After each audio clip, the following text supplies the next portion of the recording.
दोस्तों, आज की कहानी है मुझे होटल में बच्चा पैदा नहीं करना है। तो कहानी को सुनते सुनते वीडियो को लाइक कर लीजिएगा और अगर आपने मेरे चैनल को अभी तक सब्सक्राइब नहीं किया है तो चैनल को सब्सक्राइब करके बेल आइकन दबा लीजिएगा। तो चलिए स्टार्ट करते हैं। आरसी की आए दिन मियाँ से लड़ाई हो जाती है। झगड़ा इतना बढ़ जाता है कि आरसी सोचने लगती है कि इस आदमी के साथ पूरी ज़िंदगी कैसे काटेगी। डर लगता है कि कहीं किसी दिन आदिल उसे तलाक ही ना दे दे। बड़ी असुरक्षित सी ज़िंदगी जी रही थी।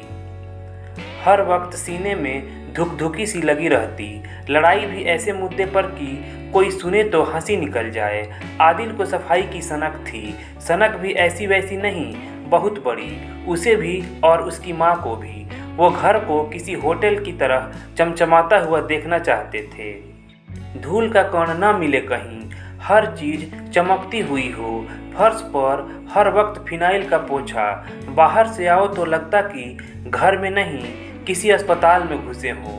आरसी यहाँ हर काम ऐसे संभाल कर करती थी कि कहीं उससे कोई चूक न हो जाए, कहीं कुछ गिर न जाए, कुछ टूट न जाए। वह किचन को कई बार पोंछती कि कहीं पानी की कोई बूंद पड़ी न दिख जाए आदिल को।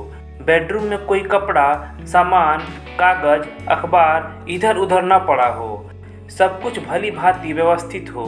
आदिल के ऑफिस से आते ही वह उसकी हर चीज़ जल्दी करीने से लगा देती ताकि उसके गुस्से से बची रहे। 7 साल हो गए शादी को और आरसी को इंसान से रॉबोट बने हुए।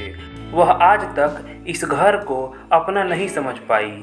वह कभी अपने तरीके से कुछ कर ही नहीं पाई। यहाँ घर को सुविधा अनुसार और अपने अनुरूप तो वह रख ही नहीं पाती है। आदिल की माँ ने घर में जो चीज़ जहाँ सजा दी है वह बस उसे वहीं देखना चाहता है।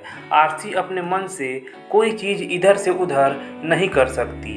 यहाँ तक कि अपने बेडरूम तक में वह अपने अनुसार तस्वीरें, फूल या अन्य चीज़ें नहीं लगा पाती है। जरा सा चेंज करो तो 100 सवाल खड़े हो जाते हैं। यह क्यों किया? इस घर में आरसी खुद को एक नौकरानी समझने लगी है।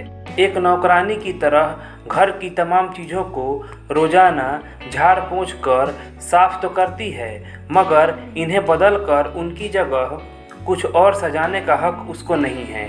शादी के बाद 2 साल तक तो उसे लगता रहा कि शायद एडजस्टमेंट प्रॉब्लम हो रही है। शायद उसके घर में साफ सफाई का इतना ध्यान नहीं रखा जाता जैसे यहाँ रखते हैं। नया घर, नए लोग हैं तो धीरे धीरे वह इनके तौर तरीके सीख लेगी।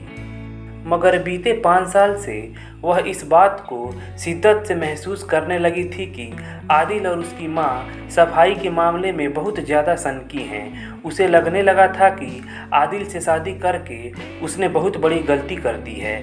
माँ का घर तो छूटा ही, जो मिला वह अपना नहीं है। इन 7 सालों में उसके अंदर ही अंदर बहुत कुछ टूट चुका है।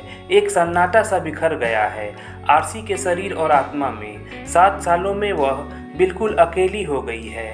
हाथ भी खाली, मन भी खाली और कोख भी खाली। कोख इसलिए खाली क्योंकि आरसी गर्भ निरोधक दवाएं लेती है। आदिल को बताए बिना सोचती थी कि इस घर में एडजस्ट हो जाऊं तब फैमिली बढ़ाऊंगी।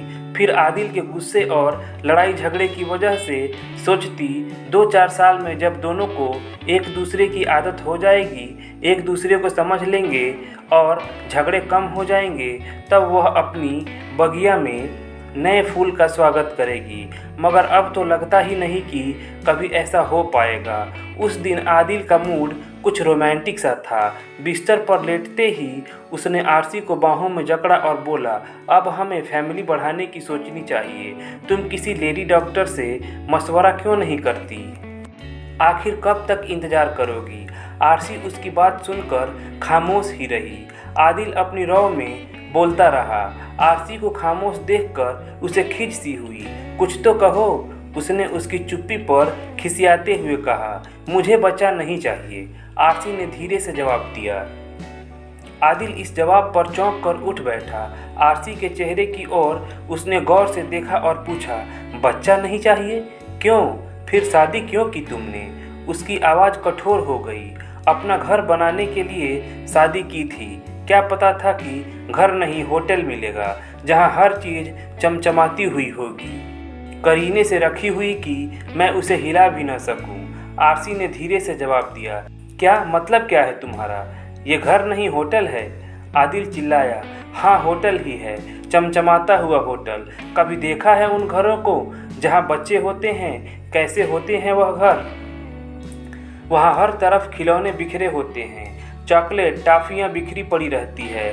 घर वह होता है जहाँ बच्चों की किताबें पड़ी होती है, उनके कपड़े यहाँ वहाँ सूख रहे होते हैं, कहीं वहाँ खेल रहे होते हैं, कहीं खाना खाकर फैला रहे होते हैं, तो कहीं पॉटी करके बैठे होते हैं। वो होता है घर जहाँ जिंदगी होती है, जहाँ हलचल होती है, शोर शराबा हंसी मजाक होता है। ऐसा नहीं जैसा यहाँ है, फिनाइल की महक से भरा सन्नाटा, सिर्फ सन्नाटा, अंदर भी और बाहर भी।